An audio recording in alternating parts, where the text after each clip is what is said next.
Wuhan dan kebohongan Cina. RRC tak bisa dipercaya. Maklum negara komunis menghalalkan segala cara, khususnya berbohong. Kasus novel coronavirus yang berbahaya bukan hanya untuk Cina, tetapi juga dunia, masih dibuatkan cerita yang tak jelas. Cina tidak akan mengaku ada kebocoran di pabrik biofarmasi atau laboratorium virologi. Cina tidak akan mengaku bahwa percobaan pembudidayaan virus corona itu hasil curian riset dari Kanada.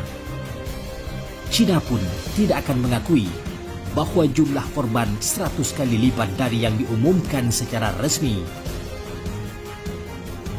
Dan sudah pasti, Cina tak membuka informasi bahwa jumlah Muslim di Wuhan cukup besar.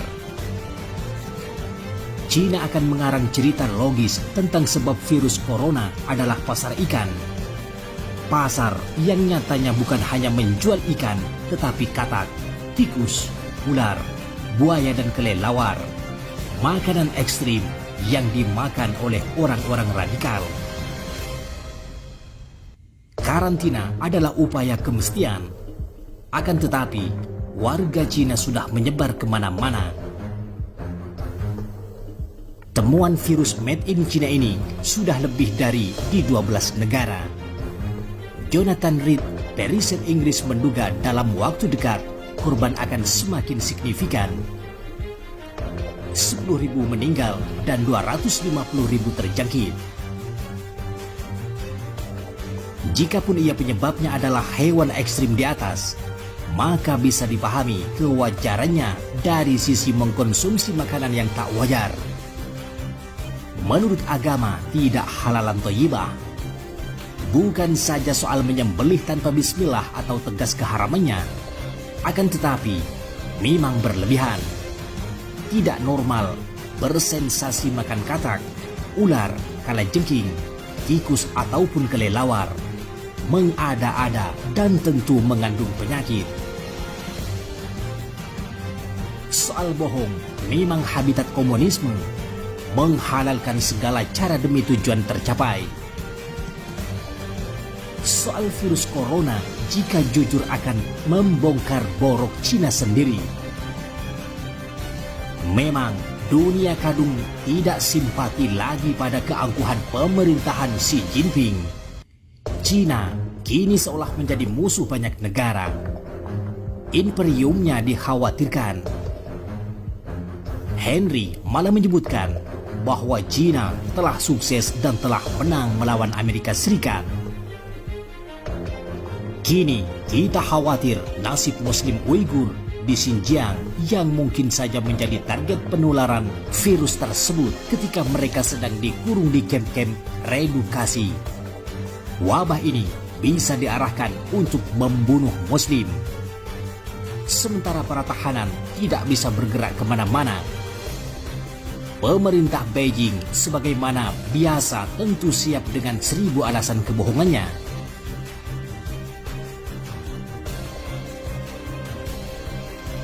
Pemerintah Indonesia kurang aktif melindungi warga negara di tengah maraknya virus corona.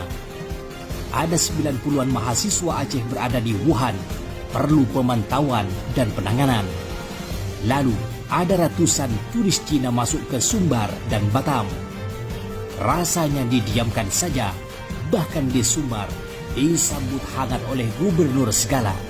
Mereka menjadi potensi dan bahaya penyebaran.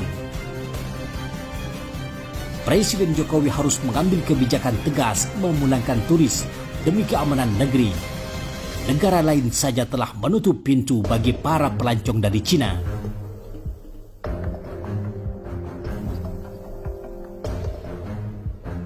Menyikapi virus corona, Wakil Ketua MPR Hidayat Nur Wahid meminta pemerintah bertanggung jawab penuh melindungi warga negara Indonesia dari ancaman virus corona.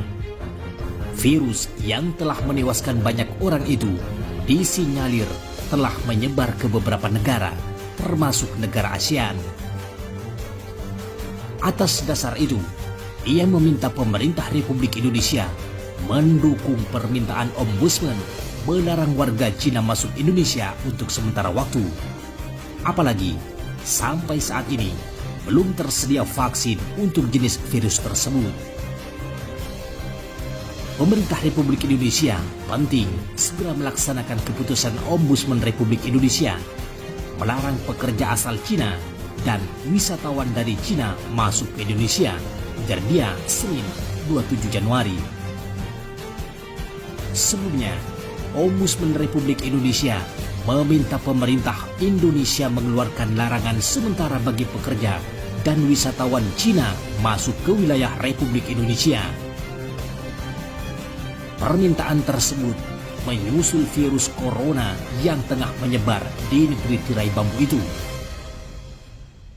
Sehubungan dengan munculnya virus corona, maka pemerintah Indonesia seharusnya segera mengeluarkan larangan masuk pekerja asal Cina, ucap Komisioner Ombudsman Laude Ida melalui keterangan resmi di Jakarta, Senin 27 Januari. Ombudsman juga meminta pemerintah melakukan pendataan ulang serta pemeriksaan kepada pekerja Cina yang sudah terlanjur ada di Indonesia. Pendataan itu penting untuk mencegah penularan virus corona ke tanah air. Dalam pandangan Laude, perlindungan terhadap nyawa warga negara Indonesia jauh lebih utama daripada membiarkan pekerja Cina dan turis Cina masuk ke Indonesia, meskipun atas nama investasi. Sebab virus mematikan itu sudah terbukti bersumber dari Cina. Pemerintah Indonesia memiliki kewajiban asasi untuk melindungi warganya dari bahaya kontaminasi dari virus yang kemungkinan dibawa oleh para pekerja atau para wisatawan Cina, tutur Laude. Para pekerja asal Cina, kata dia, hampir setiap hari masuk ke Indonesia, terkhusus ke Sulawesi Tenggara dan Sulawesi Tengah.